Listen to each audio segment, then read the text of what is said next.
fokus pembahasan untuk materi-materi biologi di kelas 10 itu fokusnya pada mikroorganisme. Mikroorganisme di sini ada virus, bakteri, dan protista. Kemudian jamur, kemudian kingdom animalia, plantae, terus ekologi, termasuk di dalam ekologi ini adalah berkaitan dengan keanekaragaman hayati dan pencemaran. Nah, ini kalau kita bisa simpulkan dari tryout-tryout yang sudah kita lakukan, tryout soal-soalnya berasal dari karena SMA YPPDP bekerja sama dengan SSC Bandung. Nah, berarti kita bisa menyimpulkan inti dari kelas 10 yang akan diujikan pada tryout 2021 adalah berkisar pada konsep ini. Ya, sekarang kita mulai pada soal yang pertama. Nah, sistemnya adalah Ibu menjelaskan terlebih dahulu bagaimana pokok bahasan yang terkait dengan soal yang akan kita bahas. Di sini judulnya adalah Gymnospermae dan Angiospermae. Apa itu? Ini adalah tanaman biji terbuka dan Angiospermae adalah tanaman biji tertutup. Nah, kalau kita melihat pada mind map atau pengelompokan dari Kingdom Plantae itu banyak cara. Nah, pada video yang lalu kita sudah membahas cara pengelompokan tumbuhan berdasarkan alat perkembangbiakannya. Sekarang kita mengelompokkan tumbuhan berdasarkan pada kesempurnaan organ-organ tubuhnya ya atau jaringan-jaringan tubuhnya sempurna atau tidak sempurna. Nah, berdasarkan itu maka tumbuhan dikelompokkan atas dua kelompok. Yang pertama tanaman non-tracheophyta dan tanaman tracheophyta. Apa itu non-tracheophyta? Non-tracheophyta adalah tanaman di mana tubuhnya belum memiliki jaringan pengangkut. Jaringan pengangkut itu adalah xilem dan floem. Nah, maka ini juga tergolong tanaman talopita, yang artinya tanaman yang memang tubuhnya belum sempurna, yaitu akar, batang, dan daunnya belum sempurna, ya, belum tampak dengan jelas. Nah, kemudian yang kedua yaitu tracheophyta. Artinya ini adalah tanaman yang sudah memiliki akar, batang, dan yang sudah memiliki jaringan pengangkut. Ya, berarti sudah ada xilem dan floem. Lalu apa contohnya non-tracheophyta? Satu-satunya contoh adalah bryophyta. Kemudian contoh tracheophyta ada dua kelompok besar, yaitu yang berkembang biak dengan spora dan berkembang biak dengan biji. Nah, yang berkembang biak dengan spora itu adalah paku-pakuan atau pteridophyta. Sedangkan yang berbiji itu adalah spermatophyta, tanaman yang sudah menghasilkan alat-alat kelamin, ya, alat kelamin. Nah, ini karena dia tubuhnya sudah sempurna, maka dia disebut dengan kelompok tanaman Cormophyta, ya. Nah, sekarang kita fokus pada yang di sini, ya, tanaman berbiji yang dia dikelompokkan atas Spermatophyta dan dikelompokkan atas nama lainnya adalah Spermatophyta, yang artinya alat perkembangbiakannya sudah menggunakan gamet. Ya, nah inilah dua kelompok tanaman yang besar tadi, Gymnospermae dan Angiospermae masuknya ke sini. Ya, jadi, nah ini beberapa tanaman seperti Angiospermae itu disebut nama lainnya Anthophyta karena alat kelaminnya itu terdapat pada bunga. Ya, makanya Angiospermae itu disebut juga nama lainnya tanaman Anthophyta. Sedangkan kalau Gymnospermae, dia belum memiliki bunga. Bunga itu masih ada dalam bentuk yang namanya strobilus. Ya, jadi alat kelamin dari Gymnospermae itu ada terdapat pada strobilus. Nah, kemudian berarti di sini untuk yang Gymnospermae ini adalah tanaman biji terbuka, ya, yaitu spermatopitanya atau alat kelaminnya itu terdapat di dalam strobilus atau runjung. Sedangkan Angiospermae ini tanaman biji tertutup, ini alat kelaminnya terdapat pada bunga. Kemudian Angiospermae berdasarkan dari keping bijinya dibedakan atas dua, yaitu yang berkeping biji satu monokotil dan berkeping biji dua atau dikotil. Nah, dari penjelasan ini tentunya kamu bisa menjawab soal nomor 3. ini di sini pembahasan tentang apa itu tumbuhan talus ya dan apa itu tumbuhan kormus. Nah, pada video yang lalu juga sudah dibahas apa itu tumbuhan talus. Tumbuhan talus tumbuhan yang belum bisa dibedakan mana akar, batang dan daunnya. Ya, masih tidak terlalu jelas ya. Contoh pada lumut ya, ini adalah tanaman talopita.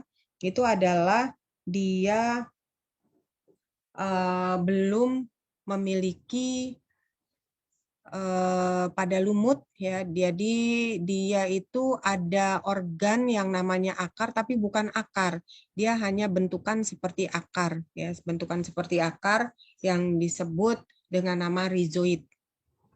Nah, kemudian kormovita. Nah, kormovita ini yang sudah bisa dibedakan antara akar, batang, dan daunnya. Jadi sudah jelas dan ini sudah sempurna karena akar, batang, daunnya itu sudah ada tersusun oleh jaringan-jaringan. Ya. Nah, kita lihat di sini, dulu orang mengelompokkan alga itu termasuk kingdom plantae dan dimasukkannya ke dalam talopita. Nah, sekarang karena dia tidak sesuai, ciri khas dari kingdom plantae itu harus multiseluler. Nah, sedangkan alga memang lebih mirip banyak dengan tumbuhan, dilihat dari dinding selnya, dilihat dari kloroplasnya, lebih mirip dengan tumbuhan. Ya, tapi karena dia uniseluler, dia tidak bisa masuk ke dalam kingdom plantae. Nah, makanya dia dimasukkan ke dalam kingdom protista, yaitu ciri utamanya adalah dia harus uniseluler dan eukariot. Ya, nah makanya dia sekarang sudah dipisahkan dari kingdom plantae, tidak lagi termasuk talopita. Ya. Nah, dari pertanyaan tadi, dari penjelasan tadi, kamu sudah bisa menjawab ya. Nah, di sini ada beberapa soal yang memang soal jebakan kalau misalnya kamu tidak tahu. Tapi tadi sudah Ibu jelaskan bahwa sudah dititik beratkan pada penjelasan tadi ya. Gymnospermae ini adalah tanaman biji terbuka. Nah, dia berkembang biak dengan alat kelamin betul, tapi dia belum punya bunga. Sedangkan Angiospermae ini adalah tanaman biji tertutup. Artinya untuk bisa menemui bijinya kita harus membuka dulu daging buahnya. Nah, sekarang yang sama di antara Angiospermae dan Angiospermae dan Gymnospermae keduanya adalah apa? Kita lihat di sini ada pertanyaan 1, 2, 3, 4. Kita tahu bahwa kalau pernyataan 1, 2, 3 itu benar, itu A. Terus 1, 3 itu benar, itu B. 2, 4 benar, itu C. Kalau hanya 4 yang benar, itu D. Dan kalau benar semua, itu adalah apa? E. Nah, dari sini dapat kita dapat kita simpulkan bahwa Gymnospermae dan Angiospermae itu Tracheophyta. Betul tadi kan, karena dia sudah memiliki jaringan pengangkut. Anthophyta. Nah, Anthophyta itu hanya khusus untuk punya Angiospermae, tapi Gymnospermae tidak punya. Ya. Berikutnya Spermatophyta. Spermatophyta ini adalah tanaman yang berkembang biak dengan menggunakan alat atau organ kelamin. Nah, itu Gymnospermae dan Angiospermae itu punya. Yang berikutnya Talophyta. Dia dua tanaman ini tergolong dalam Cormophyta, bukan Talophyta. Nah, dari penjelasan ini kita dapat simpulkan bahwa jawaban yang benar adalah 1 dan 3. Yang keduanya punya sifat tersebut. Oke, sekarang yang kedua, kita berbicara tentang mikroorganisme. Nah, mikroorganisme itu dikelompokkan menjadi 3 kelompok besar. Yang pertama virus, yang kedua monera, yang ketiga adalah protista. Nah, pada video ini kita membahas tentang archaea. Sedangkan pada video yang lalu kita membahas tentang video yang lalu yang kita bahas adalah tentang protista ada, terus bakteri juga ada. Nah, sekarang kita masuk ke kingdom yang namanya monera. Monera ini dibagi menjadi 3 kelompok makhluk hidup. Dimulai dari yang sangat primitif, yaitu kelompok Archaebacteria. Kemudian Eubacteria, ini adalah bakteri yang umum yang kita punya. Kemudian yang ketiga Cyanobacteria, yaitu alga biru. Ketiga kelompok ini memiliki persamaan, yaitu sama-sama prokariot, yang artinya inti atau membran intinya belum ada Jadi bahan-bahan inti masih menyebar di dalam sitoplasma. Nah, sekarang fokus pembahasan kita dari 3 monera tadi, 3 jenis monera, kita fokuskan pada yang pertama, yaitu bakteri purba atau Archaebacteria. Archaebacteria ini merupakan organisme tertua yang ada di muka bumi, makanya dia disebut purba, bakteri purba. Bentuknya sangat sederhana, ukurannya lebih kecil dibandingkan dengan ukuran bakteri yang biasa. Nah, terus dia hidup di daerah yang ekstrim. Nah, ekstrim itu artinya di mana tidak ada satupun makhluk hidup yang bisa hidup di situ, tapi archaea bisa. Ya, itu artinya ekstrim. Kemudian kalau dibandingkan dengan bakteri umumnya, Archaebacteria ini dindingnya tidak memiliki peptidoglikan, sedangkan dinding dari bakteri-bakteri lainnya memiliki peptidoglikan.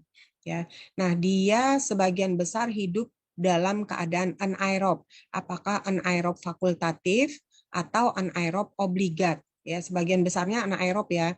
Dan kalau dikatakan obligat, artinya kalau ada udara, udara itu kan cenderung identik dengan oksigen, maka dia akan mati. Ya, karena dia hidupnya anaerob, tidak butuh oksigen. Justru keberadaan oksigen menyebabkan Archaebacteria ini mati. Nah, sedangkan kalau fakultatif, dia bisa hidup dalam tempat yang ada udaranya bisa maupun yang tidak ada udaranya, itu yang namanya fakultatif. Nah, dari Archaebacteria ini dikelompokkan menjadi 3 kelompok. Yang pertama metanogen, yaitu ini adalah bakteri archaea yang disebut metanogen. Bakteri ini bisa menghasilkan racun yang namanya gas metana. Gas metana merupakan racun pada semua makhluk hidup jika menghirup gas metana ini. Ya, ini banyak terdapat di daerah rawa-rawa yang miskin oksigen. Berarti metanogen ini adalah bakteri anaerob. Ya, nah jadi inilah sifatnya yang dikatakan ekstrim tadi, di mana makhluk-makhluk hidup lain tidak ada yang tahan dengan gas metana, justru dia memproduksi dan tinggal di area seperti itu yang banyak kadar metananya. Kemudian halofil ekstrim. Halofil ini terkait dengan kadar garam atau salinitas. Nah, bakteri ini dia mampu hidup di kadar garam antara 60 sampai dengan 80%. Ya, itu kadar garam yang tinggi ini hanya satu-satunya terdapat pada laut mati. Nah, dia paling banyak di area laut mati tersebut. Padahal kita tahu bakteri itu kalau terkena garam dia akan mati. Nah, makanya kenapa manusia itu melakukan proses pengawetan makanan dengan cara pengasinan. Nah, salah satunya adalah untuk membunuh atau membinasakan bakteri sehingga makanannya bisa menjadi awet. Kemudian yang berikutnya termoasidofilik. Termo ada asid, ada filik. Jadi artinya bakteri ini suka pada suhu yang tinggi, terus suasananya asam, dan dia suka sekali dengan kedua sifat ini. Ya, filik itu suka. Nah, jadi di sini kita lihat ciri khas dari termoasidofilik ini, dia hidup di lingkungan yang panas dan asid. Nah, lingkungan yang sangat panas dan asid ini bisa sampai 1000 derajat Celcius. Ini adalah pada kawah vulkanis, karena di sana terdapat belerang. Belerang kalau bercampur dengan air, dia akan menjadi H2SO4. Ini merupakan asam kuat ya yang bisa merusak atau membakar kulit. Karena ini adalah salah satu contoh air aki ya. Nah, atau dia juga bisa ditemukan di mata air yang mengandung sulfur. Karena sulfur ini kalau bereaksi dengan air, dia akan menjadi asam kuat. Ya. Nah, jadi di sini kebanyakan bakteri Archaebacteria ini adalah anaerob. Nah, khusus untuk halofil ekstrim dia adalah aerob obligat, sedangkan yang lainnya kebanyakan adalah anaerob obligat. Nah, dari penjelasan ini kamu sudah bisa menjawab tentang soal nomor 2, yaitu ditemukan sekumpulan organisme prokariot hidup pada lingkungan yang memiliki salinitas tinggi. Organisme tersebut tergolong, nah kalau kita lihat ada istilah salinitas, berarti kan dia hidup pada kadar garam yang tinggi. Nah, itu apa tadi penjelasannya? Iya, betul. Jadi itu adalah bakteri Archaebacteria dari kelompok halofilik, artinya menyukai pada kadar garam yang tinggi. Berikutnya kita masuk ke ekologi. Ekologi yang dibahas di sini adalah biogeokimia. Apa itu biogeokimia? Bio dari kata makhluk hidup. Kemudian geo itu tanah dan kimia. Nah, maksudnya apa? Jadi unsur atau senyawa kimia itu melakukan siklus atau perputaran ya dari udara atau tanah menuju ke makhluk hidup dan kembali lagi ke udara atau tanah seperti ini. Ya, jadi ada 5 siklus yang utama itu terkait dengan yang memang mayoritas terdapat di dalam tubuh manusia, yaitu yang pertama ada siklus nitrogen, ada siklus karbon, ada siklus sulfur, ada siklus fosfor, dan satu lagi ada siklus air. Ya, oksigen dan karbon biasanya jadi satu. Nah, sekarang kita fokus pembahasan pada siklus karbon. Dalam siklus karbon itu akan melibatkan 4 hal. Yang pertama, ada yang 4 hal ini, aktivitas ini yang mengurangi populasi dari populasi atau akumulasi CO2 di atmosfer, dan ada yang menambah. Nah, sekarang kita lihat yang mengurangi kadar CO2 di atmosfer itu ada yang namanya peristiwa fotosintesis. Fotosintesis ini adalah proses absorpsi dari CO2 ya yang dilakukan oleh tumbuhan dalam rangka tumbuhan ini untuk memperoleh makanan. Nah, maka jika tumbuhan di muka bumi ini banyak, absorpsi akan lebih cepat ya, sehingga akumulasi dari CO2 itu tidak meningkat di atmosfer, ya bisa dalam keadaan konstan.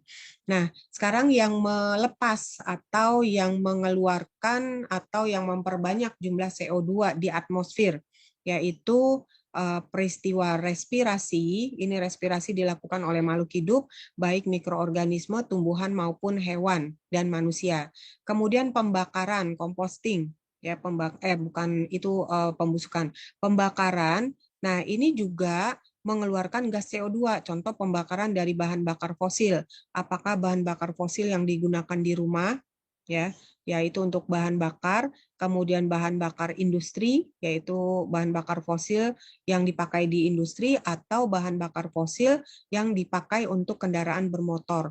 Nah, dari semua aktivitas ini, yang 3 ini, ternyata yang paling banyak mensuplai CO2 ke atmosfer itu adalah dari pembakaran bahan bakar fosil.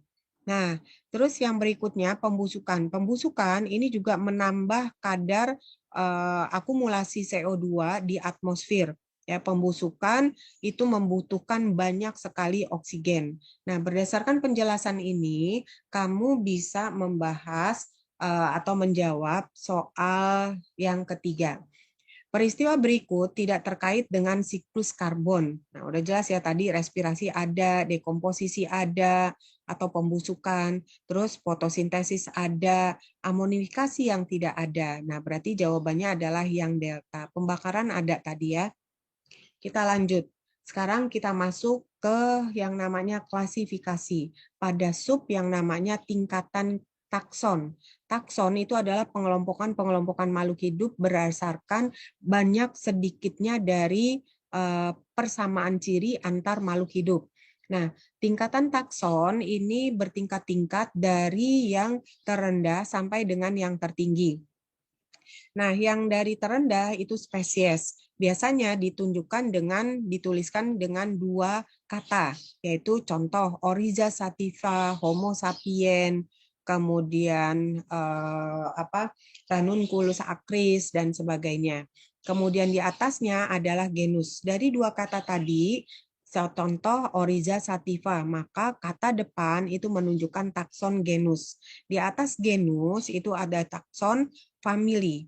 Nah, ada ciri khas di sini yang bisa kamu kenali. Kalau untuk famili pada hewan biasanya diberi akhiran idae, yaitu genusnya dikasih akhiran idae, maka dia menjadi Hominidae. Sedangkan kalau pada tumbuhan familinya ada akhiran Aceae. Contohnya Solanaceae, ini adalah kelompok terong-terongan, ya, Ranunculaceae. Nah, seperti itu. Nah, di atas famili ada takson ordo.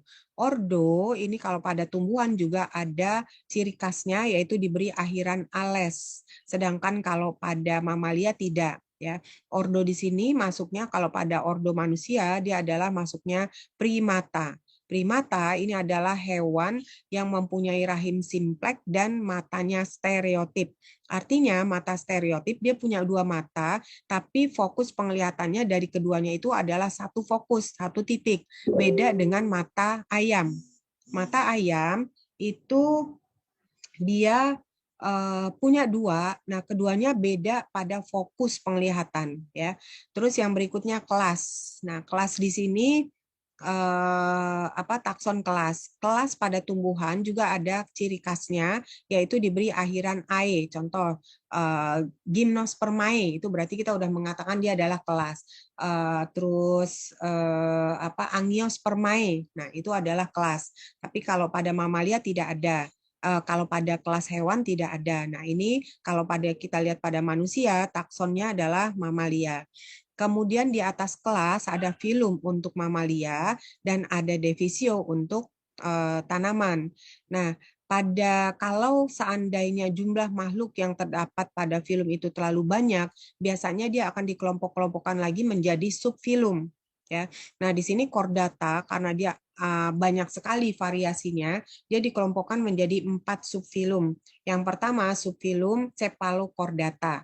Chordata itu adalah tali sumbu yang terbentuk dari susunan sel-sel atau serabut saraf. Ya, ini berfungsi sebagai saraf tepi, ya, chordata itu korda. Nah, kemudian berarti kordanya hanya ada di kepala, maka kelompok hewannya namanya Cephalochordata.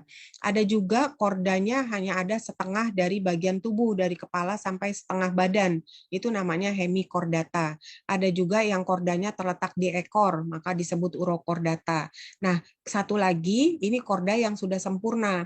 Tali sarafnya ini sudah dibungkus oleh yang namanya tulang-tulang belakang, ya, sehingga dia membentuk semacam sumsum. Nah, ini yang disebut dengan nama yaitu vertebrata. Jadi vertebrata seluruhnya kordanya ini sudah berubah menjadi sumsum dan dibungkus oleh tulang-tulang belakang.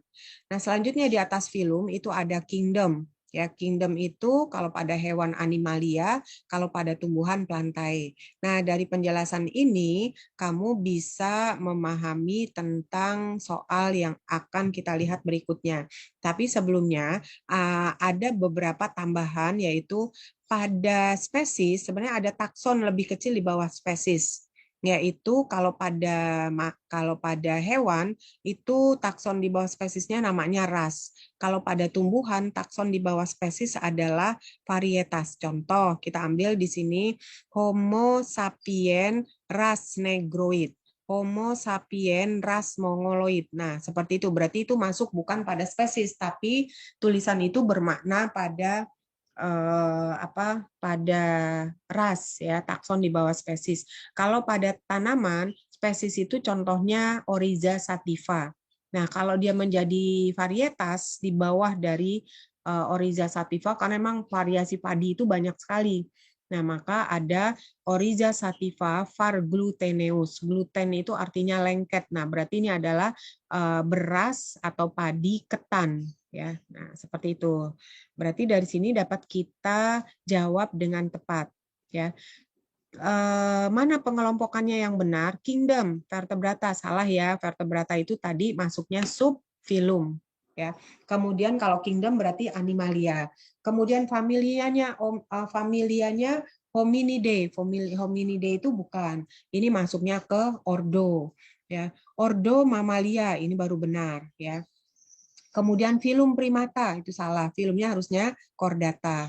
Genusnya sapien, sapien itu juga bukan genus, tapi genusnya adalah Homo. Nah, seperti itu dari penjelasan tadi. Sekarang kita masuk ke yang berikutnya, yaitu tentang reproduksi pada virus, ya, reproduksi pada virus. Jadi reproduksi pada virus ini ada dua kelompok, yaitu secara litik maupun secara lisogenik. Secara litik berarti kalau virus melakukan reproduksi ini, maka inang tempat dia bereproduksi itu akan dihancurkan. Sedangkan kalau lisogenik, awal mulanya tidak hancur, tapi ujung-ujungnya juga hancur, ya. Nah, sekarang kita lihat perbedaannya. Tahapan dari siklus litik dimulai dari penetrasi, dimulai dari adsorpsi, yaitu menempelnya virus yang menyerang bakteri yang namanya bakteriofag ke dinding sel dari sel inang. Ya, setelah dia adsorpsi menempel, dia melakukan penetrasi, yaitu dia menyuntikkan materi genetiknya. Nah, materi genetik kalau pada bakteriofag itu hanya DNA. Ingat bahwa virus itu hanya punya satu materi genetik. Kalau dia punya DNA, berarti RNA-nya tidak ada. Kalau dia punya RNA, DNA-nya nggak ada. Ya. Nah, jadi di sini dia menyuntikkan materi genetik. Jadi yang masuk ke dalam tubuh inang hanya materi genetik, sedangkan badannya dia tinggal di luar. Dan ini sudah tidak berfungsi kalau materi genetiknya sudah hilang.